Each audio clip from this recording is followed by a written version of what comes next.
എല്ലാ കൂട്ടുകാർക്കും നമസ്കാരം. നമ്മുടെ ഗാർഡനുകളിൽ നമ്മൾ പലതരത്തിലുള്ള ഇൻഡോർ ചെടികളും ഔട്ട്ഡോർ ചെടികളും വെച്ച് പിടിപ്പിക്കാറുണ്ട്. എന്നാൽ ഇന്ന് ഞാൻ നിങ്ങളെ കാണിച്ചു തരുന്നത് തികച്ചും വ്യത്യസ്തവും കാണാൻ ഏറെ ഭംഗിയുള്ളതുമായ ഒരു വെറൈറ്റിയാണ്. എൻ്റെ കയ്യിലുള്ള ഈ ഒരു ഡ്രിഫ്റ്റ് വുഡ് കണ്ടോ, ഇത് കുറേ വർഷങ്ങൾ പഴക്കമുള്ള ഒന്നാണ്. ഇതിലേക്ക് നമ്മൾ കുറച്ച് വ്യത്യസ്ത രീതിയിലുള്ള ബ്രൊമിലിയാഡ്സ് ചെടികളും ഒപ്പം തന്നെ കുറച്ച് ക്രിപ്താന്തസും വെച്ച് പിടിപ്പിക്കുന്നതാണ്. ഒരു നാച്ചുറൽ വുഡ് ലുക്കിൽ ഈ ചെടികൾ വളർന്നു നിൽക്കുന്നത് കാണാൻ തന്നെ ഒരു പ്രത്യേക ഭംഗിയായിരിക്കും. ബ്രൊമിലിയാഡ്സ് വിഭാഗത്തിൽപ്പെട്ട ചെടികൾ സാധാരണയായി മണ്ണിലല്ലാതെ മറ്റ് മരങ്ങളിലോ പാറകളിലോ ഒക്കെ പറ്റിപ്പിടിച്ച് വളരാൻ ഇഷ്ടപ്പെടുന്നവയാണ്. അതുകൊണ്ട് തന്നെ നമ്മൾ ഇതിനായി ഈ പഴക്കമുള്ള ഡ്രിഫ്റ്റ് വുഡ് തിരഞ്ഞെടുത്തത്.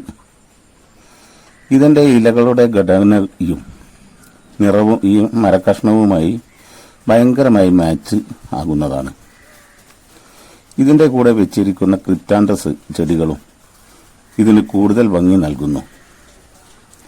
വലിയ പരിചരണമൊന്നുമില്ലാതെ തന്നെ നമ്മുടെ വീടുകളുടെ മുൻപിലോ വരാന്തയിലോ ഒക്കെ വെക്കാൻ പറ്റിയ ഒരു അടിപൊളി ക്രാഫ്റ്റ് ആണിത്. ഇനി ഇതിന്റെ വളപ്രയോഗത്തെക്കുറിച്ച് പറയാം. അതിന് നമ്മൾ സാധാരണ ചെടികൾക്ക് കൊടുക്കുന്നത് പോലെ മണ്ണിൽ വളം കൊടുക്കേണ്ട ആവശ്യമില്ല. ഇതിന്റെ ഇലകളുടെ നടുവിലായി എപ്പോഴും അല്പം വെള്ളം കെട്ടി നിൽക്കുന്നത് നിങ്ങൾക്ക് കാണാം.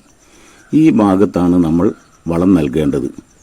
ബാസാക്കോട്ട് എന്ന് പറയുന്ന ഗ്രാനുലേറ്റഡ് വളമാണ് നമ്മൾ ഇതിനായി ഉപയോഗിക്കുന്നത്. ഓരോ മാസത്തിലും ഇതിന്റെ നടുവിലേക്ക് 1-2 തരി വളം മാത്രം ഇട്ട് കൊടുത്താൽ മാത്രം മതി.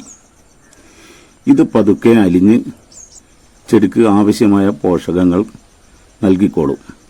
വളരെ ലളിതമാണ് ഇതിന്റെ വളപ്രയോഗം. അടുത്തതായി ഇതിന്റെ നനയാണ്. ദിവസവും ഒഴിച്ചു കൊടുക്കേണ്ട കാര്യമേ ഇല്ല. ഈ ചെടിയുടെ ഇലകളുടെ നടുവിലുള്ള വെള്ളം എപ്പോഴാണോ ഇല്ലാതാകുന്നത് ആ സമയത്ത് മാത്രം നനച്ചു കൊടുത്താൽ മാത്രം മതിയാകും. നടുവിലുള്ള ആ ഒരു കപ്പിൽ എപ്പോഴും വെള്ളം ഉണ്ടാകണം എന്ന് മാത്രം ശ്രദ്ധിക്കുക. അതുകൊണ്ട് തന്നെ അധികം കെയറിങ് കൊടുക്കാൻ സമയം കിട്ടാത്തവർക്കും ജോലിക്ക് പോകുന്നവർക്കും ഒക്കെ വളർത്താൻ പറ്റിയ ഏറ്റവും എളുപ്പമുള്ള ഒരു ചെടിയാണിത്.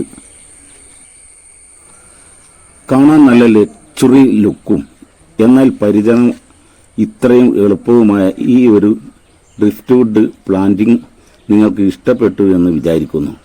നിങ്ങളും ഇതുപോലെയുള്ള ഒരു വ്യത്യസ്തമായ പരീക്ഷണങ്ങൾ ഗാർഡനിൽ ചെയ്യാൻ ശ്രമിക്കുക. വീഡിയോ ഇഷ്ടപ്പെട്ടാൽ ലൈക്ക് ചെയ്യാനും ഷെയർ ചെയ്യാനും ചാനൽ സബ്സ്ക്രൈബ് ചെയ്യാനും മറക്കരുത്. ഫേസ്ബുക്കിലാണ് കാണുന്നതെങ്കിൽ നിങ്ങൾ ഫോളോ ചെയ്യാനും മറക്കരുത്. അടുത്ത ഒരു വീഡിയോയുമായി വീണ്ടും കാണാം. നന്ദി.